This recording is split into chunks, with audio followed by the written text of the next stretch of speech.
Alright, so let me adjust this. I'm trying to make a quick video to just kind of go over what I'm doing with my deadlift training right now. Let's see, maybe like a month ago, I was peaking my deadlift and I went for the 650, or no, I got 655. I was going for 665 this time. And I honestly probably would have had it if my calf wouldn't have cramped on the last warm-up with 605. And I mean, it's kind of an excuse, but not really an excuse, because I couldn't really even walk up to the bar without pain in my calf after the 605. I got pulled forward really bad, and to compensate, I plantar flexed both heels down, and so it caused a spasm in my calves. So regardless of that, I think I would have had it, but there was no use in my mind of just deloading another week or 10 days and then retrying the same weight. And basically when I did that, I re-aggravated, shut up, I re-aggravated that spot in my rib or intercostal that had been bothering me. So started from the ground up, and I finally, for the first time in like 2 years, I've started doing some training with a stiff bar. That mainly is to help me with getting the bar off the floor, because when I fail, that's where I fail.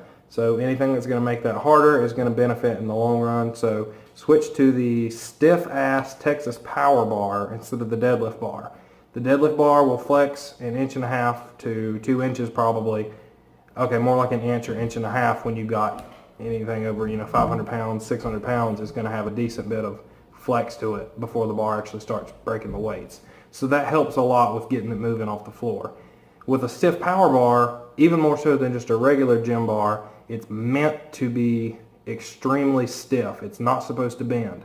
So even with 500-600 pounds on it, you may only get 1/4 inch of flex out of the bar before the weights start moving. So it's going to hammer that floor strength that I so desperately need. Also, second step, been doing everything beltless for 2 reasons.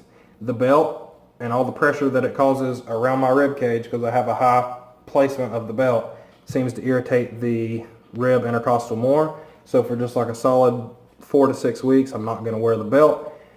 And it's probably already been like 3 weeks that I've not been wearing the belt. And 2, I had become really reliant on the belt, and I was basically using it all the way from 2 plates up. Did I need it? No, but I've been using it so long that my core had gotten weak. Back when I pulled 575 for a max, I could pull 535 beltless. I might can now, but as of when I first started 3 or 4 weeks ago, I probably couldn't even pull 535 beltless, and I pulled 655. So my core has gotten weaker as I've in total gotten stronger. So trying to bring up some bounces, trying to bring up some weak areas. So that's why all the weights are like super low right now. But it's all going to pay off. After a month or month and a half of doing beltless and stiff bar stuff, by the time I add back in a belt and the deadlift bar, I'm going to see a tremendous benefit, I predict. My best ever deficit deadlift with the deadlift bar and with a belt is 575. Today I did 460 with a little more in the tank without a belt and on the stiff power bar. So that's a big difference, but I'm actually pretty happy with it, because I honestly think I could smoke 500, 510 with the belt with that stiff bar. And like I said, I get a lot out of the deadlift bar because it helps me off the floor. Anyways, I'm ranting in case anyone gives a shit. That's what I'm doing, and basically making this for my own memory and to get my own thoughts out on the camera, and for anyone that still watches and gives a shit, all 5 of you. Anywho, here's the clip of the 460, and probably going to do some beltless stiff stuff for another few weeks, and then add in the belt with the stiff bar, and then eventually go back to the deadlift bar to peak and pull that elusive 7 plates. So until next time.